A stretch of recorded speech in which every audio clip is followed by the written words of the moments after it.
ভারতে ইলিশ রপ্তানি নিয়ে তোলপাড়ের সৃষ্টি হয়েছে। দুই উপদেষ্টা এ নিয়ে পাল্টাপাল্টি বক্তব্য দিয়েছেন। রীতিমতো মুখোমুখি একটা অবস্থান বলা যায়, এবং তাদের এই যে কথার বিতর্ক সেটা শুরু হয়েছে মূলত কয়েকদিন ধরেই।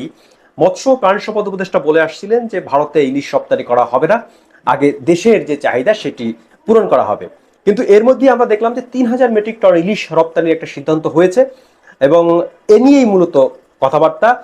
মৎস্য প্রাণী সম্পদ উপদেষ্টা বলছেন যে তিনি তার আগের সিদ্ধান্তেই অনড় আছেন, এবং তিনি এই যে ইলিশ রপ্তানি এর পক্ষে নন, এবং এই সিদ্ধান্তটি নেওয়া হয়েছে বাণিজ্য মন্ত্রণালয় থেকে। এবং বাণিজ্য মন্ত্রণালয়ের যে দায়িত্বপ্রাপ্ত উপদেষ্টা ডক্টর সালেউদ্দিন আহমেদ তিনি আবার বলছেন যে সর্বোচ্চ মহলের নির্দেশক্রমে বা সেখান থেকে সম্মতি নিয়েই এই ইলিশ রপ্তানি করা হচ্ছে। বাংলাদেশে 5 লাখ মেট্রিক টনের উপর ইলিশ উৎপাদন হয়, এর মধ্যে 3,000 মেট্রিক টন মানে খুব সামান্য একটি অংশই রপ্তানি করা হচ্ছে।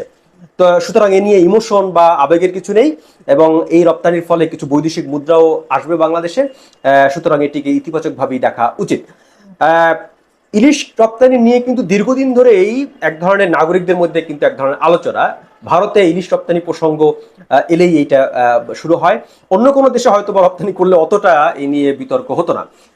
কিন্তু ভারত একটা সেন্সিটিভ বিষয় আমাদের জন্য, কারণ বাংলাদেশের কিন্তু মানুষের মধ্যে কিন্তু ভারত প্রসঙ্গে আহ, এটাই তাদের মধ্যে বিবেচনা কাজ করে যে ভারত নানাভাবে আমাদের ডোমিনেট করে, সুতরাং আমরা তাদেরকে কেন ইলিশ দেবো। এবং ইলিশ কিন্তু একটা সত্যিকার অর্থেই মানুষের আবেগের জায়গা।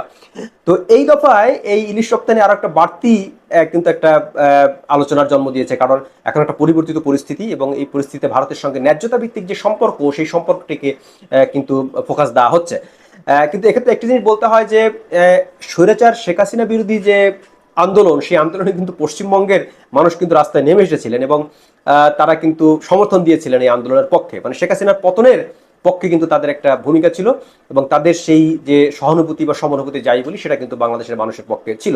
মানে পশ্চিমবঙ্গের মানুষ বলতে তাদেরকে শুধু ভারতীয় নাগরিক হিসেবে বিবেচনা করাও চলে না, কারণ সেখানকার যারা বাঙালি আছেন এবং বাংলাদেশে আমরা যারা বাস করি আমাদের কিন্তু কৃষ্টি কালচারের একটা নৈকট্য আছে। আমরা প্রতি বছর বিপুল সংখ্যক মানুষ কিন্তু ভারতের পশ্চিমবঙ্গ বেড়াতে যান, এবং সেখানে নানা রকম কেনাকাটা করেন। অবশ্য ভারতে বাংলাদেশিদের ভ্রমণ কিন্তু অনেক কমে গেছে, এবং ভারতের পণ্য না কেনার ক্ষেত্রে এক ধরনের মনোভাব তৈরি হয়েছে যে যত কম কিনে পারা যায়, এরকম একটি অবস্থান আছে। তো একটি কথা বলতে হয় যে বাংলাদেশ এবং ভারতের মানুষের মধ্যে যে বন্ধুত্বপূর্ণ সম্পর্ক, সেই সম্পর্কে কিন্তু ঘাটতি হলে সমস্যা আছে। কারণ প্রতিবেশী দেশ, বন্ধু দেশ, এবং মানুষে মানুষের যে ঐক্য, মানুষে মানুষের যে সৌহার্দ্য, সেইখানে কিন্তু ঘাটতি হওয়া বাঞ্ছনীয় নয়।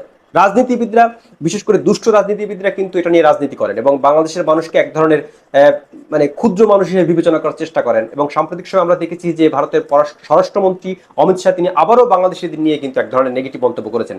তিনি সম্প্রতি একটি সমাবেশে বলেছেন যে বাংলাদেশ থেকে যারা অবৈধভাবে ভারতে যাবে তাদেরকে তিনি ঝুলিয়ে সোজা করে দেবেন। এর আগে তিনি বাংলাদেশের মানুষদের উই পোকার সঙ্গে তুলনা করেছিলেন। খুব স্পষ্ট যে ভারতের যে বিজেপি সরকার আছে তারা বাংলাদেশ নিয়ে এক ধরনের রাজনীতি করে, এবং মানে এই যে জাতীয়তাবাদের রাজনীতি বা নিজেদের শ্রেষ্ঠত্বের রাজনীতি, সেই রাজনীতিতে কিন্তু বাংলাদেশের মানুষ এবং ভারতের মানুষ দুই পক্ষই কিন্তু ক্ষতির শিকার হবে। মানে মানুষের সঙ্গে মানুষের যে সংযোগ, সেই সংযোগ কিন্তু সংযোগকে কিন্তু বিচ্ছিন্ন করে এই ধরনের রাজনীতিবিদরা কিন্তু ফায়দা লোটার চেষ্টা করে। এক্ষেত্রে কিন্তু ভারতের নাগরিকদের, বাংলাদেশের নাগরিকদের কারোই লাভ নেই। আর আমদানি রপ্তানি ক্ষেত্রে বাংলাদেশ এবং ভারত একটা বড় ধরনের একটা গ্যাপ আছে। মানে বাংলাদেশ কিন্তু মোটা দাগে ভারত থেকে শুধু আমদানিই করে। পেঁয়াজ বলেন, ডাল বলুন, কিংবা গরু বলুন, সবই কিন্তু ভারত থেকে আসে।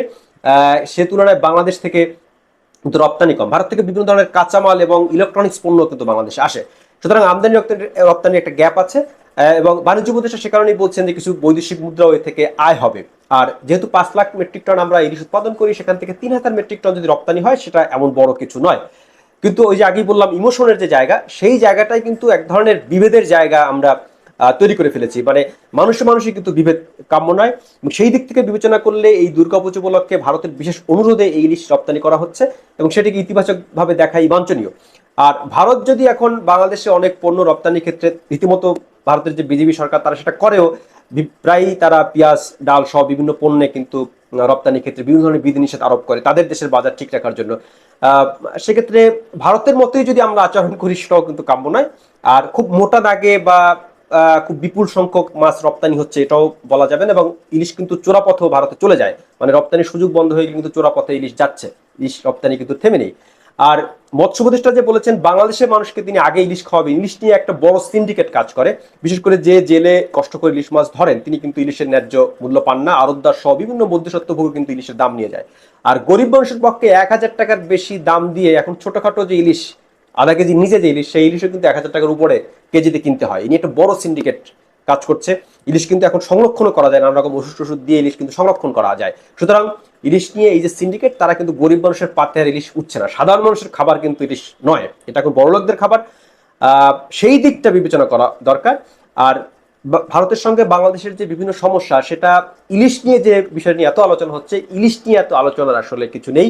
বরং ভারত এবং বাংলাদেশের মধ্যে যে সম্পর্কের যে গ্যাপ, সেটি হচ্ছে সীমান্তে হত্যা আছে, অভিন্ন নদীর যে পানি বন্টন নিয়ে দীর্ঘদিনের সমস্যা আছে, ভারত বাংলাদেশের বিভিন্ন ধরনের রাজনৈতিক সিদ্ধান্ত চাপিয়ে দেয় এবং আমাদের দেশের অভ্যন্তরীণ নানা সিদ্ধান্ত তার হস্তক্ষেপ করে। এই বিষয়গুলো নিয়ে ভারতের সঙ্গে ন্যায্যতা ভিত্তিক এবং বন্ধুত্বের সম্পর্ক রেখেই, যেমনটি অর্থ উপদেষ্টা বলেছিলেন যে বন্ধুত্বের সম্পর্ক আছে। সত্যিকার অর্থে বাংলাদেশ এবং ভারত যে ভৌগোলিক অবস্থানে অবস্থান করে, ম্যাপটা যদি আমরা খেয়াল করি, বাংলাদেশ কিন্তু একেবারে ভারতের পেটের মধ্যে ঢোকানো। ভারতেরও এই দিকটি বিবেচনা করা হচ্ছে যে ভৌগোলিকভাবে কিন্তু আমরা একে অপরকে ত্যাগ করতে পারবো না। সুতরাং সম্পর্ক অব্যাহত রাখতে হবে। ভারতের সঙ্গে যে শত্রুতার সম্পর্ক, এতে লাভ হবে না, বরং ন্যায্যতা ভিত্তিক যে সম্পর্ক, অর্থাৎ ভারত যাতে আমাদের ডোমিনেট না করে এবং এইসব সিরিয়াস ইস্যু নিয়ে আমাদেরকে কথা বলতে হবে। আমাদের সীমান্তত্ব নিয়ে কথা বলতে হবে, আমাদেরকে অবৈধ নদীর ন্যায্য হিস্সা নিয়ে কথা বলতে হবে, আমাদের অর্থনৈতিক বিভিন্ন ধরনের সমস্যা তৈরি হয় এমন কোনো সিদ্ধান্ত যাতে ভারত নয় সেটি নিয়ে কথা বলতে হবে, আন্তর্জাতিক বিভিন্ন সিদ্ধান্তের ক্ষেত্রে ভারত যাতে হস্তক্ষেপ না করে সেটি নিয়ে কথা বলতে হবে, আমাদের দেশের যে নির্বাচনী ব্যবস্থায় বা কে সরকারে আসবে কে কে আসবে না এটা নিয়ে ভারতের হস্তক্ষেপ করে সেটা নিয়ে ভারতের মুখোমুখি দাঁড়ানোর দরকার আছে। ভারতের নাগরিকরাও হয়তো বা এক্ষেত্রে আমাদের সমর্থন দেবেন। সুতরাং নাগরিকদের সঙ্গে নাগরিকদের যোগের দরকার আছে এবং এই ধরনের দুষ্টু রাজনীতিবিদ যারা এটাকে হাতিয়ার হিসেবে বিবেচনা করতে চায় তাদেরকে প্রতিহত করতে হবে। বাংলাদেশ এবং ভারতের মানুষের মধ্যে বন্ধুত্বপূর্ণ সম্পর্ক সবচেয়ে বেশি জরুরি এবং ন্যায্যতা ভিত্তিক দেশের সঙ্গে দেশের যে ন্যায্যতা ভিত্তিক সম্পর্ক সেটিতে ফোকাস করতে হবে। ইলিশের মতো একটি বিষয় নিয়ে এত বেশি সময় নষ্ট করার কোনো মানেই হয় না।